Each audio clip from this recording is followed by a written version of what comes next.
the Mother Earth is the foundation. Without Mother Earth, we wouldn't be here. The sentient beings wouldn't be, the plant wouldn't be here, and all of that. That's the very basic foundation. In the same way, the moral discipline, ethic, is the very foundation, like the earth, that give rise to all the positive qualities, realizations. All the positive realizations, the realization of shamatha, the realization emptiness, the wisdom, and through that the excellent quality of the happiness of nirvana, as well as this is the basis for all the practice of bodhicitta and all other bodhisattva practices, and then fully enlightenment. So that is a very very foundation. And also in the Tantra, requested by the Supahu, it says, just as crops grow faultless and depends on the ground, depending on someone's ethic, moistened by the water of compassion, the more superior virtues phenomena grow, So on the basis of ethic, that as the earth, the ground, and through that ground, then when we plant, the realizations of shamatha, wisdom, and bodhicitta mind, and all the practice of six perfection, by giving moisture, by the compassion, then the highest, the most superior virtues, phenomena, such as all the five bodhisattva path, as well as the path, and 10 bhumis, and so on, is that grows, the plant of that. So you should think about it according to those statements. So by remembering those statements, then we try to inspire, we try to cultivate enthusiasm in practicing the moral discipline, ethical discipline. Just as a guarding the ethic you have undertaken bring enormous benefit, So if you are able to keep our precepts, vows, moral discipline, ethical discipline, then there is great benefit, as it mentioned. But also, likewise, there are great disadvantages of not guarding them. But also, if we have taken precepts and vows, and if we don't keep them, if we break them, also there's a lot of disadvantage. A lot of disadvantage for more than for disadvantage than for those who have not taken the precept and vows. And so there's an advantage if you keep it, and there's more disadvantage. There is more advantage if you keep it compared to who have not taken it. And if you don't keep it, there is more disadvantage than for those who have not taken it. And so therefore, so we should try to put effort to do that. You should consider disadvantage of not guarding them again and again, as taught in the scriptures. So by remembering, if we break and have downfall by not being able to keep our precepts and the vows, and thereby breaking our foundation, our moral precept, then what are all the disadvantages? And then by remembering, then the more and more you remember those disadvantages, the more and more you will be more mindful, more careful, more conscious of not deluding them. In the Sutra of Cherishing Monks, it says, for certain people, ethical happiness. So those who have taken the precept and the vows and who keeps them, then it is cause of happiness. For certain people, ethics are suffering. For those who have taken so many precepts and vows and this, but who doesn't keep it, who doesn't guard it, for them it becomes cause of suffering. And so therefore for certain is a suffering. For those who have them, they are happiness. So those who have taken the precept, the vows, and who have not downfall, and if those and still very pure and still very alive, then those they have happiness. They are cause of happiness, and they have happiness. And for those who breach them, they are suffering. And for those who take but doesn't take care of it mindful and then break it and downfall, and then it becomes a cause of suffering. Also in the root of the Manjushri, it says ethics decline those who recite. So before that, in that it explains about the benefit of the practice of Manjushri sadhanas and reciting the mantra and so forth. If you do the sadhana and properly and recite mantra, all the benefit explained. Then after that it said, but even though there is all this benefit, but if the practitioner, if ethic decline in those who recite, if there is no ethical, moral discipline, ethical in those who practice, then there will be no highest attainment, the Buddhahood. Nor will there be middling attainment, nirvana. Even the least one will remain absent. Even the high rebirth will be absent. You wouldn't even have high rebirth if you don't have moral discipline. So all three levels of attainment will be not there. And so it is again so important to have this, the foundations, the basic foundation, the moral discipline, ethic is so important. Sometimes in the name of many different things and higher practices, we totally neglect moral and ethical discipline. And also that is where the danger is for everyone's. When there is no moral discipline, ethical, no matter how much knowledgeable they are, no matter how much great speaker they are, no matter how much others practice they might have, if they don't have moral, ethical, and discipline, then that can be a downfall for them. And also, not only downfall for them, but also source of harm to others, that we often see, or we often hear. And also, if we see, the practice shamatha is not easy, we see, even to find the right condition to practice the shamatha is not easy. And then definitely insight, wisdom, very difficult.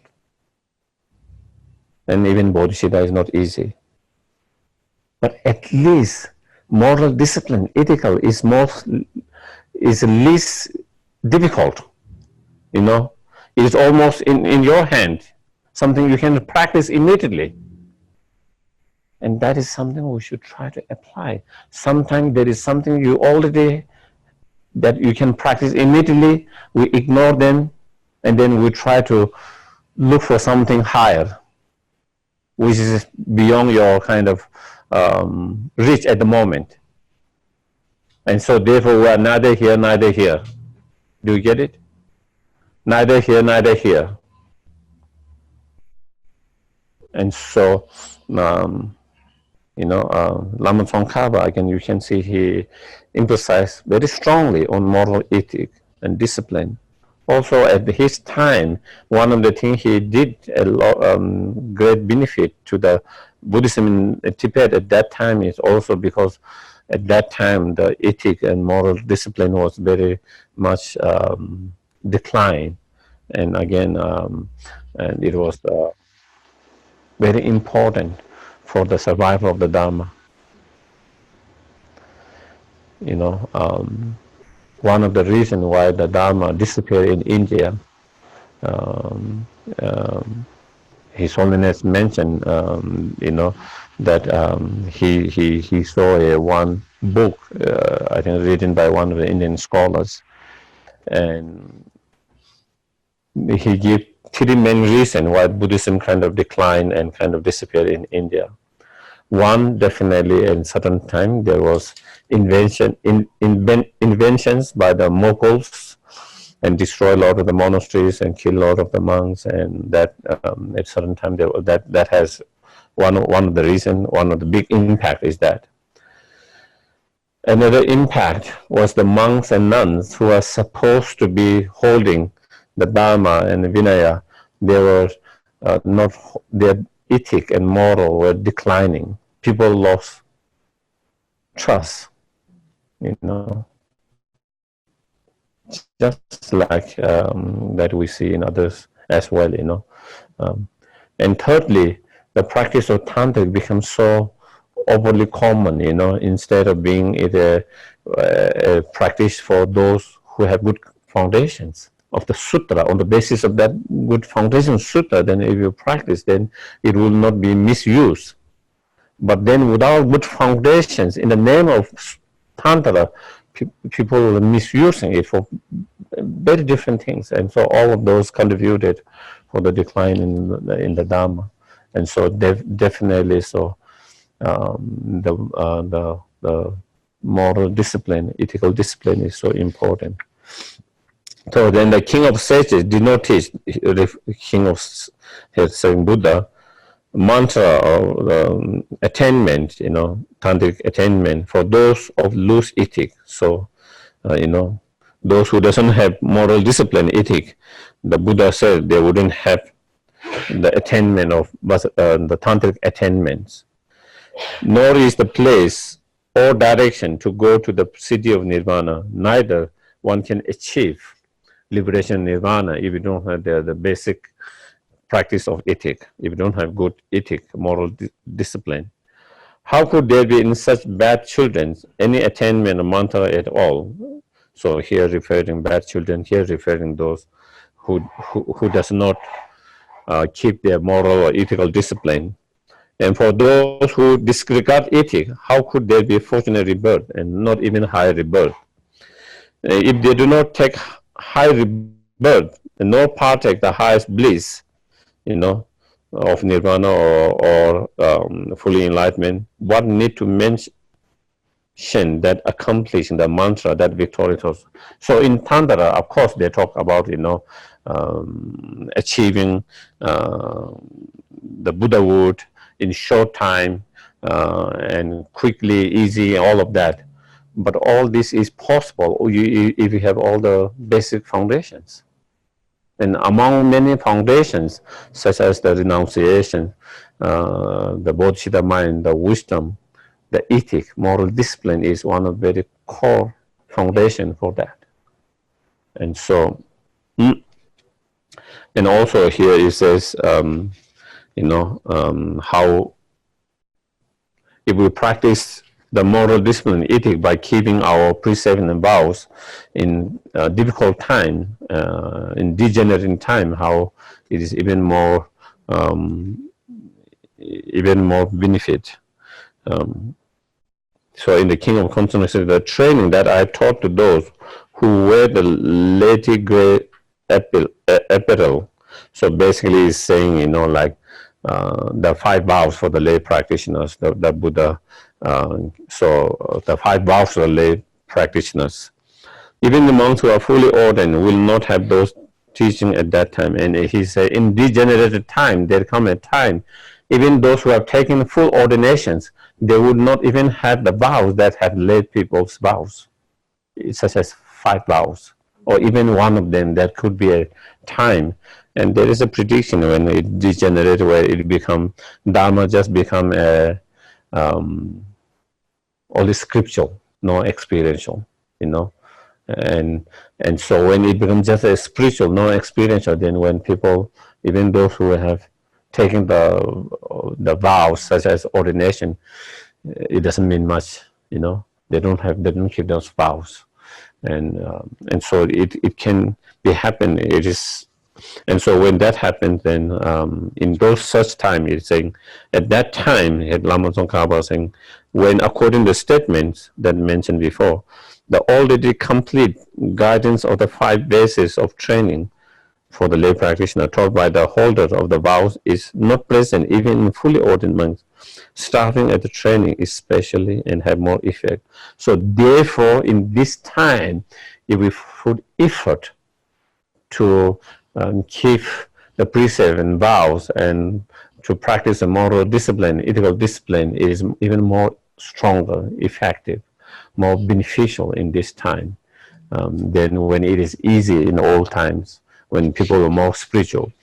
And so it is saying that, therefore, and those who at the time when the Dharma decay and the Sugata's teaching come to end, or is coming to end, practice a single training, just one day and night, single training such as keeping one of the vows or precepts, their merit extraordinarily exceed the ones who for eons, so not in terms of time, not one day, lifetime, but eons, like millions of Ganges.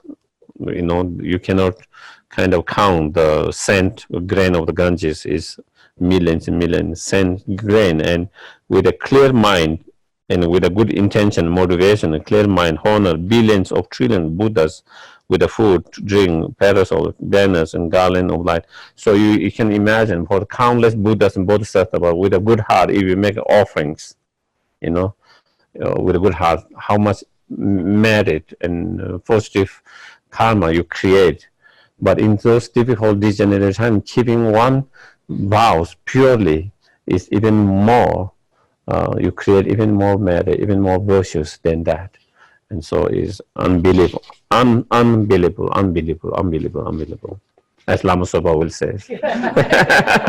Unbelievable, unbelievable, unbelievable, unbelievable. Okay. The manner of training. And so then how do we kind of fall into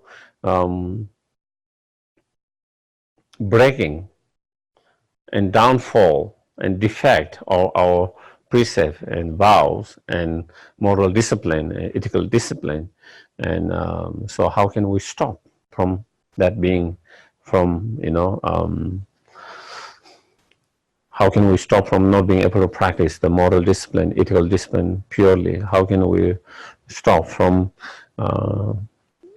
polluting, defecting, and downfall from the precepts and the vows? And so here he says, among the four causes, so there are four causes for that. The four causes, not knowing those, not knowing the,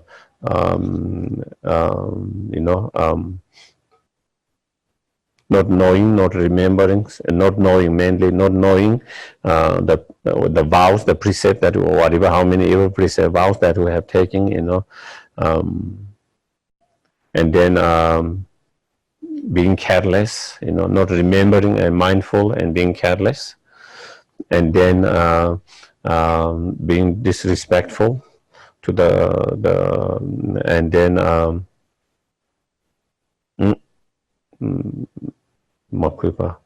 and then fourth one, I think,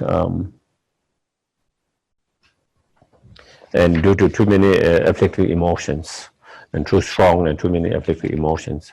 And so if we can deal with that, then we will be able to keep our moral, ethical discipline more purely and without breaking and downfall. So among the four causes of occurrence of infractions, the antidotes, so to not knowing, so not knowing is one of the that cause, and the antidote to that is to study and train, to study the training and know them. So whatever vows that we might have taken, whether it's a lay vows, 1 vow, 2, 3, 4, 5, and here mainly referring that, but also in those who have taken the both vows, knowing each of those both root and secondary vows, those who have taken the tantric vows, knowing root and secondary vows, knowing each of those different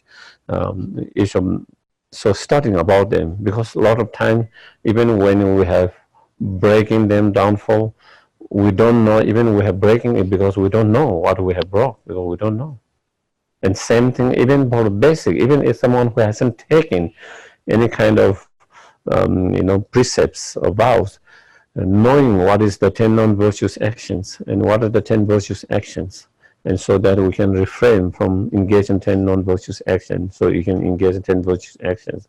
And when you know that you engage in 1 or 10 virtuous actions, you know that you that is something that you shouldn't be doing, but you did it, and so therefore you can kind of try to regret and purify and do something and not to do again in the future and all of that, So it is important to study and know.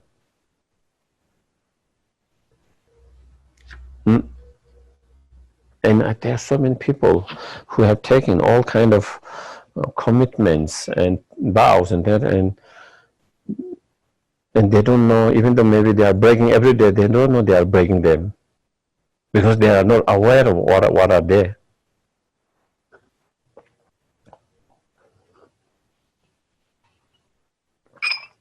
So therefore, that is why when you take Hayusuk Tantra, one of the commitment is to recite the sixth session of the Guru Yoga, and in sixth session of Guru Yoga, there is, you recite each of those both sets of vows and tantric vows every day. So just to remind yourself what are there, and that help. And then second is being careless, and so then antidote for careless is to be mindful. That does not forget the object, so and expect of what to adopt and what to abandon, So what, by knowing, what we should abandon and what we should practice, adapt, recollecting, remembering them, and being mindful of that all the time. And that is one of the main cause of,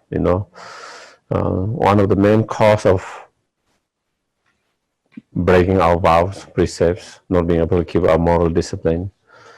One of the cause of our not being aware, even when the delusion has arises and overwhelm us because of not having mindfulness, If we are more mindful, we'll be able to catch them before the fire is burn out, and not being mindful, then we only are aware when the fire has started and burn out everything, and then, then we can't do much. If we are more mindful and if we catch at the very beginning, we could have taken care of the fire before it burned out. So vigilant or alert or introspection, whatever different times, the vigilance. So you need mindfulness. Second, you need a vigilance that individually analyze the three doors of your body, speech, and mind. Your act of body, speech, mind every moment, and bring to the mind the good and faulty action you engage in. And so, time to time, with introspection or vigilance, investigating. What am I thinking now? What is instead my mind?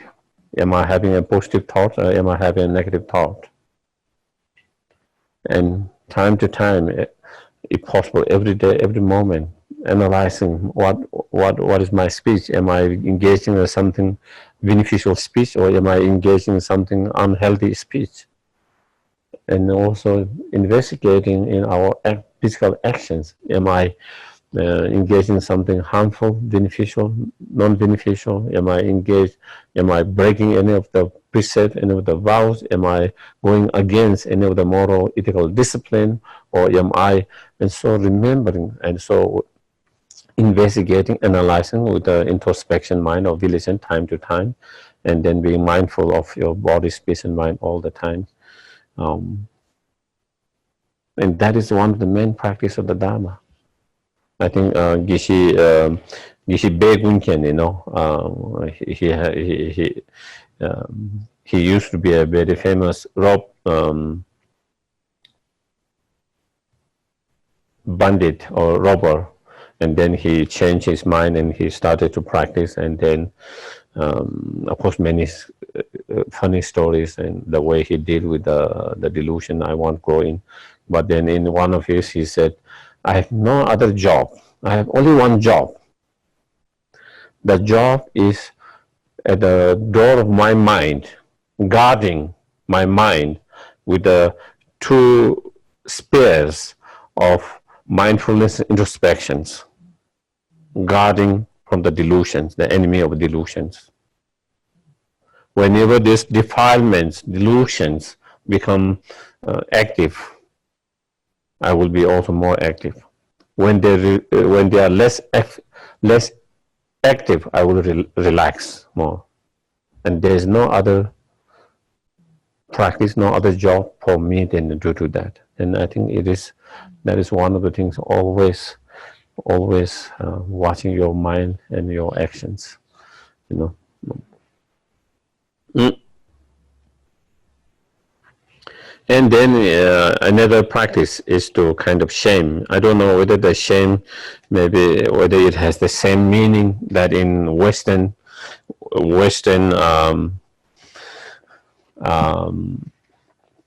usage of the word shame. Here is a virtues, okay, and so here. Mm, yeah, so it is you might be using the same word, but it's a different context. So we have to understand when you use here shame, it is not same context in the way. So the shame that shuns fall from the perspective of oneself or Dharma, saying, feeling I'm supposed to be a Buddha's follower. How can I engage in such a harmful actions? How can I engage into such as 10 non-virtuous actions? So by being aware also, I'm supposed to be a Buddha's follower, or maybe I'm supposed to be a human being. That is not the way human beings should be acting. And through that kind of reflecting, or according to Dharma, if I do that, it is against the Dharma, it goes against the Dharma.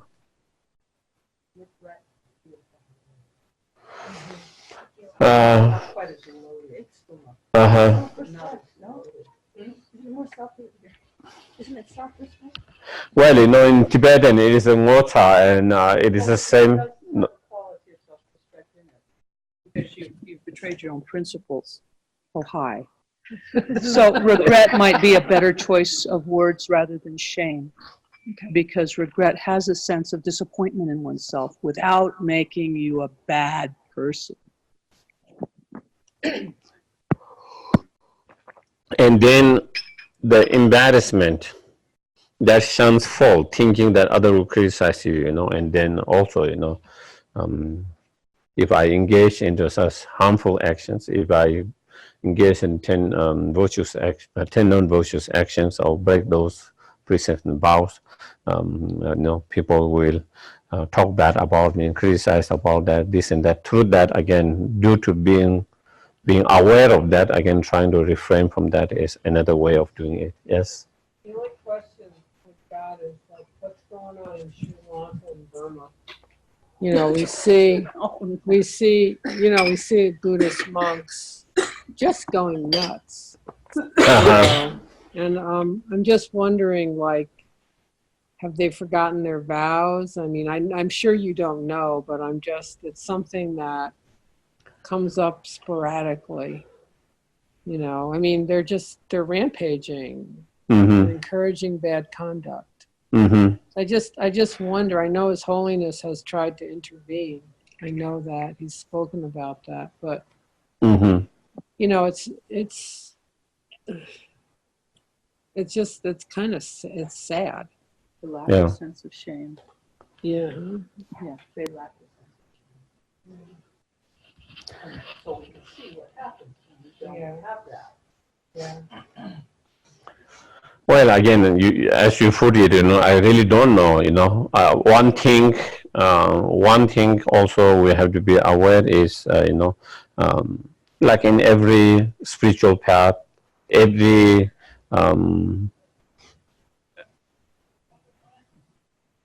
in every religions, in every culture, in every countries, in every there are people who have tried to practice well, and there are people who doesn't practice so well, and that is everywhere, no exceptions.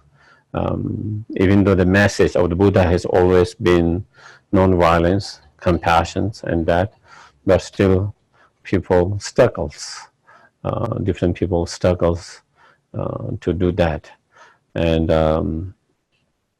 And even sometimes compassion people also do that too. Yeah. Even in not talking from a spiritual point of view, even like I see people, compassion people who are activities, peace activities, who are working for down people who are most low and that, but also sometimes they get so frustrated and angry, they encourage to shoot others, you know. Yeah. That could happen because of such a frustrations and anger and that, whatever that different emotions that might be going through. I think it's also maybe where you, how much influence you have. So, you know, it's one thing to be in a cave and to be removed from the world. And it's another thing, you know, to be living in the world and being vulnerable to different messages coming, you know, from outside, political messages or cultural messages. So part of, I think, ethical discipline can give you the foundation to understand that you don't need to not to pay attention or take that information in so deeply, so that you don't have to be so disturbed in your own mind. Then if you're not disturbed in your own mind, there's the capacity to practice. Yes, yes. Yeah. Yes, yes.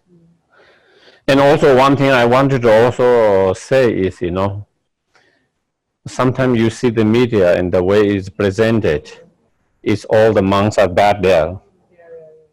But I have seen many others interviews and BBC from Burma or Myanmar, where some monasteries have taken all these refugees, sheltered them, giving them food, saving them, and those are not, it doesn't come much.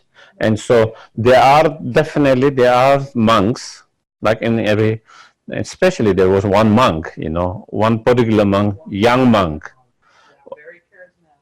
and young monk, and charismatic young monk. He was the one man who is doing that. Most of the senior high rank monks, they don't agree with that his message and his way of doing. And not only that, they have taken those refugees and give shelter, food, and that is that part. And also, so we cannot kind of put all the Myanmar monks in one categories, because sometimes you only hear one side, and then that also create negative karma for us to generalize everyone there just because of action of certain a few individuals. And that is same in Sri Lanka. You know, within the Sri Lanka, there is a struggles between the different sanghas group and different teachers, because there are a lot of monks who are not happy with some of the monks getting involved with the politics, and then supporting government policies to kind of take strong action with certain minorities, and that, and so it's a very small number of monks who created their own kind of political parties and who are encouraging them, and the majority of the monks doesn't support that.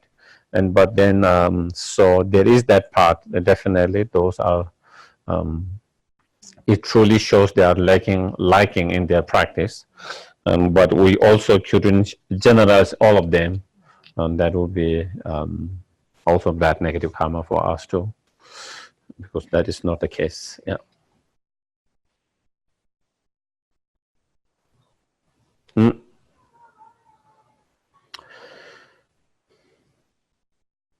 And then intimidations, you know, that fears, that fully ripened effect of faulty contact. You should train in this again. Again, I don't like the word intimidations, that fears, you know, but basically by remembering, you know, if we engage in those, if we break those vows and precepts and practice non-ethical, non-discipline, all the destructive, all the harmful consequences result in this and in futures, by remembering that and through the understanding of karma and so forth, then meditating again and again on that, and through that then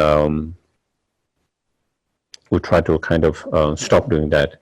And then other as antidote to the lack of respect, you should so that is one. And then for antidote for that, you should be respect towards the teachers and his promulgated rules and those who conduct according with the purity, and so, maybe it like teacher like the Buddhas, his promulgated rules, his teachings, and those who conduct with purity, the sanghas, so having a respect for them. And when you have respect for the Dharma, then you will try to follow it. If you don't have respect, you will not follow it, try to practice it. And so, and same, if you have respect to the teachers, the Buddhas or teachers, then you will try to pay more attention to their advice, instructions. If you don't have respect, then you pay less attention and respect that. And same with, as an antidote to many, and then the other is, if you are mindful, you know what are those vows, precepts, and you are even mindful of that, and even despite being that sometimes the delusion is so strong, you can't stop it, And so therefore, the strong delusion is another reason why we are unable to keep our precept vows or unable to practice the moral discipline. And as I mentioned, in these cases, maybe the frustration, the anger is too strong. Those who are doing maybe even though they are supposed to have a strong mindfulness practice, because that is one of the main core of practice, and maybe they might have some practice, but or maybe not, I don't know, those who promote that kind of violence. But then sometimes the negative emotion is so strong and you don't have control over that, and then that is where it is. So therefore, the antidote to many mental afflictions, and especially which are strong, you should examine your continuum and endeavor to apply the antidote, whatever mental affliction predominates, So because there might be many mental afflictions, defilements, and we look inside ourselves and identify what is the most predominant, and that is making us to act in an unhealthy way, to act in Dharma way, to act in a non-virtuous way, and to break our present vows. And so identifying that, for some people is attachment might be the one, for some people it might be the anger, and for some people it might be frustration, whatever different, identifying that and then trying to apply whatever antidote practice in dealing with that. And so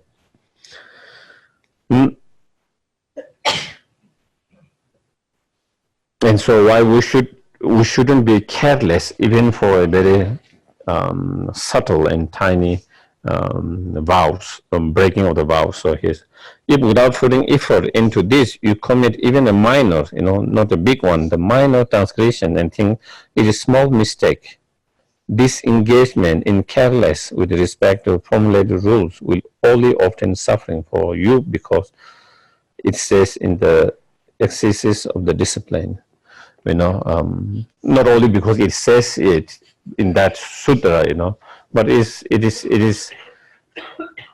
easy for us to see. We might see, as long as I'm not breaking a big rules, it is a small minor, but I'm not speeding 20 over 20. I'm just speeding 4 than required. You might think that way, but you can get in trouble for that, because we take it too lightly, because we think it's minor. Even in our legal system, that is, even in our legal system, that is even if you take too lightly because it's a minor, you can get in big trouble. Big trouble, It doesn't have to be big to break the law. Same, and get the punished for that. Same in our everyday life, Maybe we might think, yeah, yeah. One potato chip and you have to take it all others away. Yeah, you put it, sometimes you just think, it's not healthy for you, it's harmful to you, but you think just taking one sip or just taking one piece would not be okay. It should be no. Then you take the second sip, and then you keep on doing that. And so therefore, and that is our experience, you know. And sometimes we think it is small, minor. We might lie it because we think it is small lie because you think it's not a big problem. It's a small lie, and then next time you have to lie to cover it up, and then small lie and it become a big lie, and so therefore that is why the Lama Tsongkhapa was saying why. So not only it says in the those sutra, but or those texts, but also our own personal experiences, you know, say that we cannot take it too lightly because we think it's a minor. Those who are unconcerned with regard to the teachings of the compassion teaching and lightly transgress them, will form from that, come under the power of suffering. So it means they will experience sufferings, you know, as a result of even the breaking of the minor precept, vows, or moral discipline. Like mango groves that are spoiled through the cutting bamboo groves. So it is like in the middle they grow, supposedly mango is in India, you know, so middle and the side, in order to protect like fence.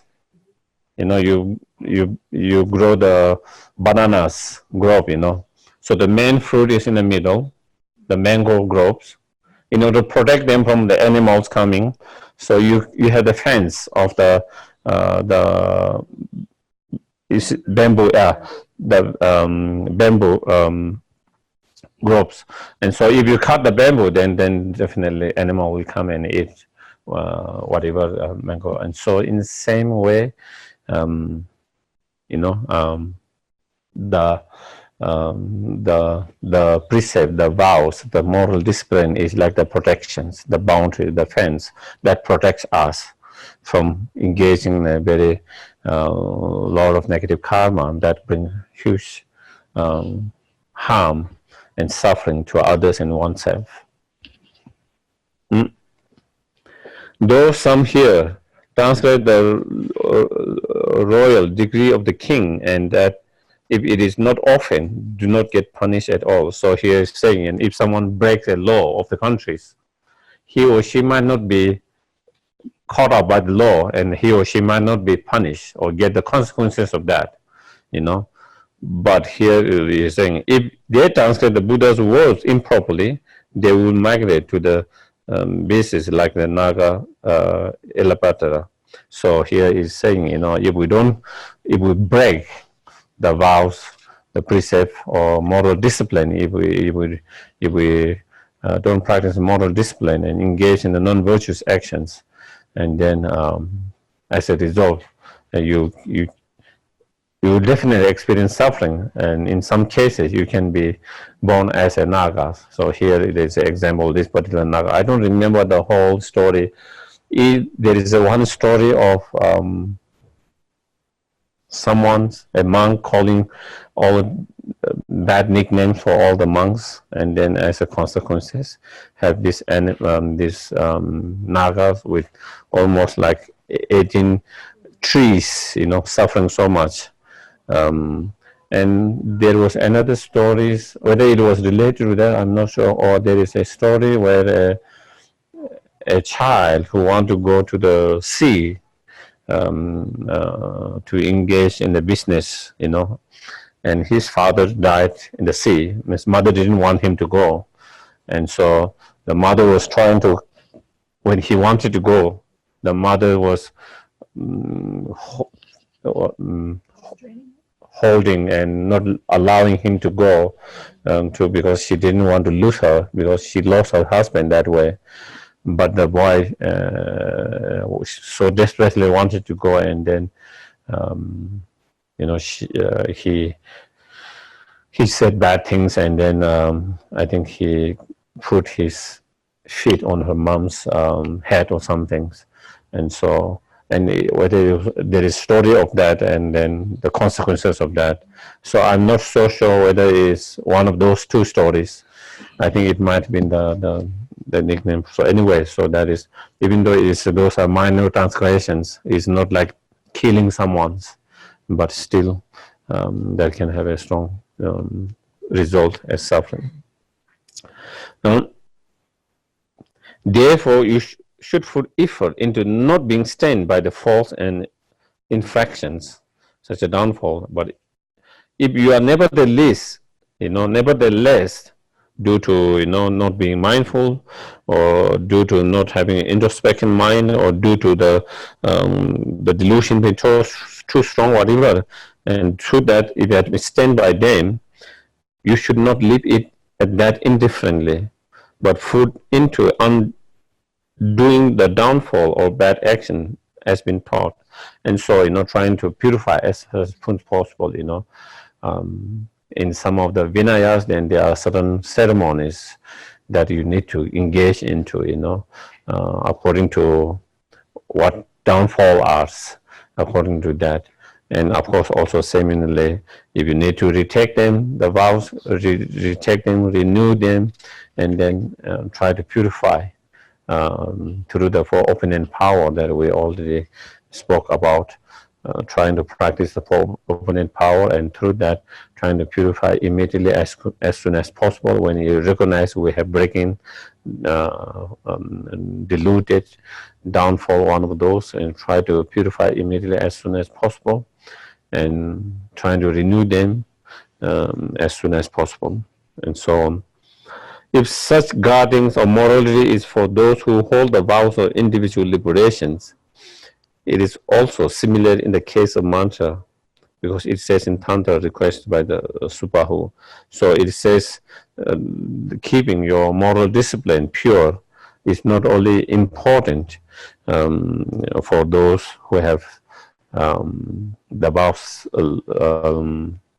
but also for the tantric practitioner, Vajrayana practitioner. So there here is no. Sometimes you might think, oh, if you are practicing Vinaya, or if you are practicing for a more sutra, then you need those. But if you are practicing Vajrayana, then those moral precepts, vows are not important. So sometimes there is misunderstanding of that. And so again, here clarifying that shouldn't be the case. And of all pure ethic from the Pratimoksha, so that is individual liberations, that I, the victory, taught all Vinaya, lay people practicing mantra should abandon the signs and ritual while practicing the rest. So then Lama Tsongkhapa gives comment a little bit. If it is necessary for the lay practitioner of mantra to behave as set forth in the Vinaya, so most of the moral discipline or rules that is set for the monks also need to be practiced by the lay practitioners, many of them.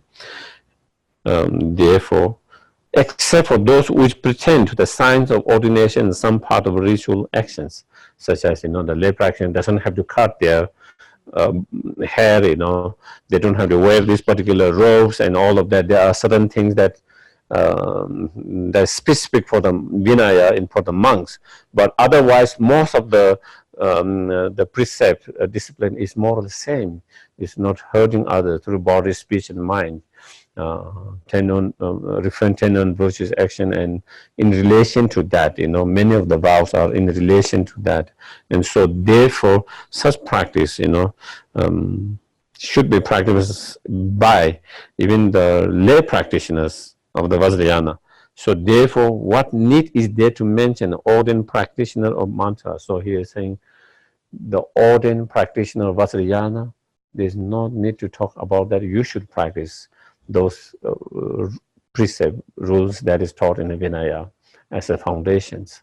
So you cannot kind of, just because you are Vajrayana practitioner, that you cannot ignore those basic foundations.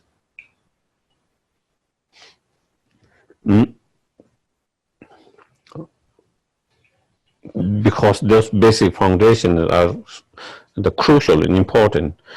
And then one of the Katamba Geshe, Kamlungpa, also said, when a famine break out, everything depends on barley. So of course, again, in Tibet, barley was among most staples. And so they're saying when famine break down, then everything's come to barley, one thing. likewise, everything hangs on the ethic, and so in same way, all the practices, all the different practices also depend on the ethics, the foundation of the ethic, moral discipline. Therefore, earnestly apply yourself to such practice. Pure ethic also do not come about in someone who has not reflected on actions and their effect. And so again, in like everything, the more better understanding we have of the karma, law of causality, law of cause and effect, the more we are careful with our actions, our physical behavior, speech and mind. Otherwise we might think, as long as the law doesn't get on me, there's no consequences. But if you really understand the karma, you can't escape, you can run away from the consequences of such actions. Whether the law is punish you or not, whether the law get you or not, your karmic consequences action will get you, or the matter of time. So when you really understand that, then you become more mindful, more careful. Otherwise, we always, So therefore, that is where it's saying that. So understanding the karma, the law of causality, helps it for many different practices. Many different practices. If we have really good understanding and acceptance of that, then that can help us for many other practices. For example, here to be able to refrain from tending on virtuous action and engage in virtuous action, so to have better moral, ethical discipline, as well as through that understanding, we are able to, whenever bad things happen in our life, we are able to accept it more as a responsibility instead of blaming others all the times and creating more tensions, more all of that, and so many other things. It helps us to understand,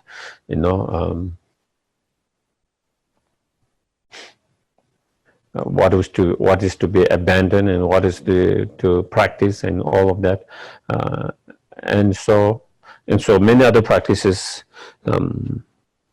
comes or able to develop on the basis of that. So therefore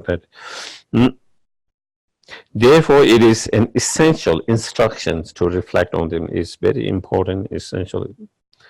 And another Kadamba Geshe Sherab also said, generally whatever happens, good or bad, so depend on the Dharma. I think more than depend, rely on. Whenever good things happen in our life, whatever bad things happen, we try to rely on Dharma. Instead of blaming others here and there and fighting, we try to rely on Dharma and try to change our behavior, our attitude, our perceptions, thereby changing the bad experience. Whatever bad experience that is happening, we can change it to a certain degree, the suffering of that we experience, by changing our attitude, our perceptions on that, and it can be less. So make it more lighter, and even transform into the virtues, into the path, by relying on the Dharma. And same thing when the good things happens in our life, good experience, positive things happens. Again, instead of being too proud, too arrogant, again we try to rely on Dharma and to be more, to practice more humility, humbleness, and that, and so not allowing our mind to be either too kind of arrogant when the good things are happening, and not to allowing to be too low when the things are not good and not bad things. And we can do by relying on the Dharma, by relying on the Dharma. Out of that again, and from the Dharma, out of that, if you rely on what is suggested in the Vinaya, if you rely on what is with all this clearly kind of lay out those precepts and practices, you need not change anything. So then you are already following the right from the very beginning, so you don't have to change it. It's like you haven't gone the wrong way, so you don't have to come again back. So you don't have to change your path, your directions. You will become sensitive.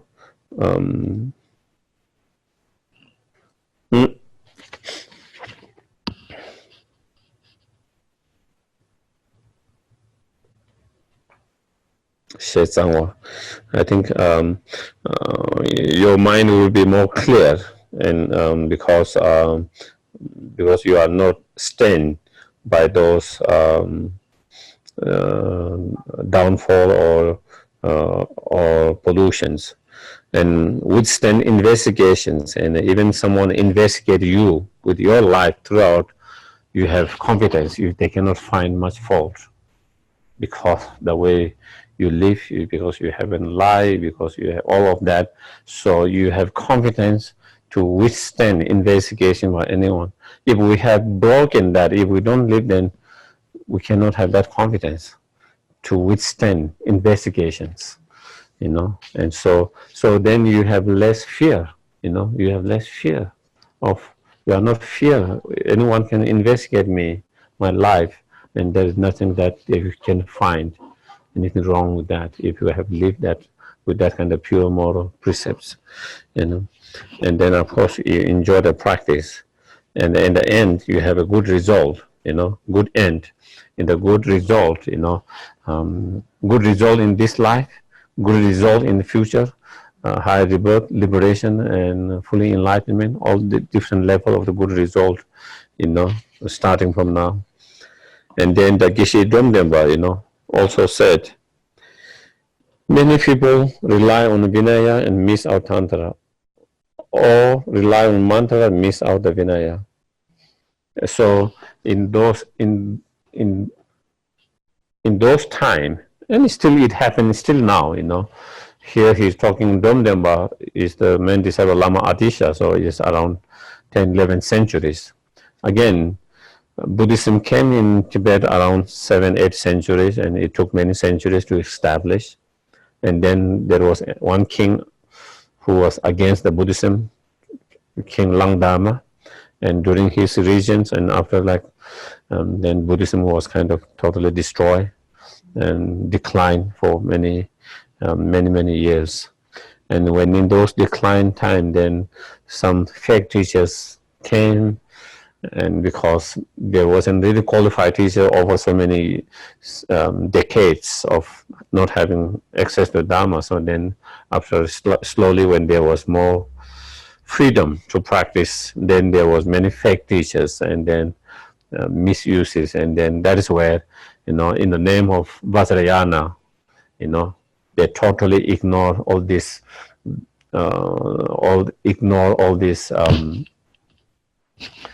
the moral discipline, ethical discipline, and that. And so some people who say you're a Vajrayana practitioner, then you don't have to practice the Vinaya, the moral discipline is not important. And then there were others who think if you practice the Vinaya and those moral discipline, then you cannot practice the Tantric, because they take it literally, the Tantric meaning, then engaging in the union and all of that, in real, and so therefore you can't be a celibacy and like that, and so all of that. So there is a lot of misunderstanding of that, and Adisha came and clarified fight that and revive the Buddhism in Tibet. And so, of course, that is when that happening. So there he said, only in my guru. So here he's referring to Adisha, my guru. Tradition, does the Vinaya become companion of mantra and mantra companion of Vinaya? So it does not contradict. A Vinaya practitioner can practice Vajrayana, and Vajrayana practitioner can also practice the Vinaya, and can practice both. Not only can practice, the practice complementing and helping each others. So and so, of course, in terms of the lay practitioner, so for tantric practitioner, having the Vinaya here referring to the lay vows, the 5 lay vows, or the 8 vows, and so on, So the elderly said here, elderly, I think, refer to Lama Adisha here, So here he is saying, with us in India, whenever an important matter or unprecedented activity arose, those who have held a scriptural basket, so those who are practicing the 3 basket of Vinaya, the wisdom and Abhidharma, which 3 basket of the teachings emphasize on the Vinaya, emphasize on moral discipline, the practice of moral discipline, the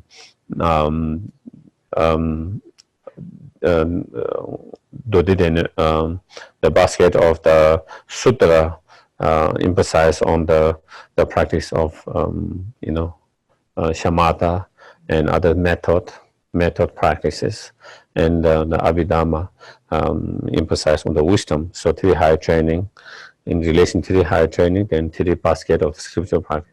So when you look at, then he says, convey and determine whether it is not repudiated by 3 scriptural basket or in contradiction to them. So they always rely on those teachings, whether it is against them or not. It's not based on what my teacher says, What my teacher says, is there an authenticity in those teachings by the Buddhas, those early in that, it contradicts to them.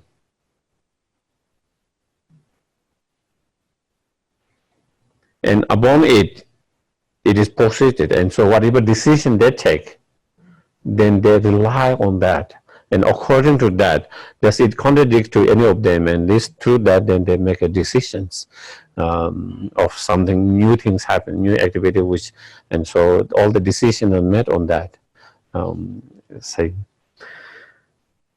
we from Bikram Shila, so I think in India there was 2 greatest Buddhist universities at that time, Nalanda and Bikram Shila, and Adisha was invited from Bikram Shila when he came to Tibet. Probably he was also in Nalanda at early, but when in Bikram Shila,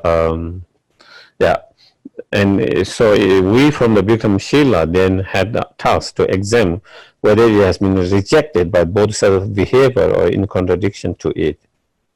So not only they try to say whether it is against any of those 3 baskets, but also does it contradict to the bodhisattva practice, the Mahayana teachings or not, and whether such behavior is regarded as a non-bodhisattva practice, a non-Mahayana Buddhist practice, and so on. They also rely on that as well, and the decision upheld by the entire ordained community, and so they all come and they make decision and then discuss and see whether there's any contradictions to any of that, and if there's no contradiction, then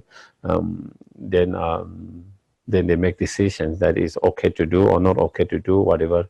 If there's contradiction, not okay to do. If there's no contradiction to either those 3 baskets or either to the bodhisattva practice of Mahayana, then, and so those are how they used to. That concludes the explanation of training the mind in the spiritual path common to the person with medium capacity. So I think with that I will if there is any question, I can take 1 or 2 questions. Or if there's questions, comments. Yes, please, Susan. It seems like those are good guidelines when you look for a teacher, Oh, absolutely. you know? Yeah. And then it's very clear and there's no confusion in the mind, it seems. Yeah. Even though they're so clear, but sometimes even the teachers, they don't follow. Yeah.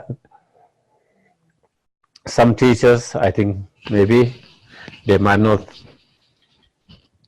have clarity, maybe because they didn't study some of those, and some teachings does not emphasize very much on moral discipline, in certain teachers, certain traditions, certain group doesn't emphasize very much on those.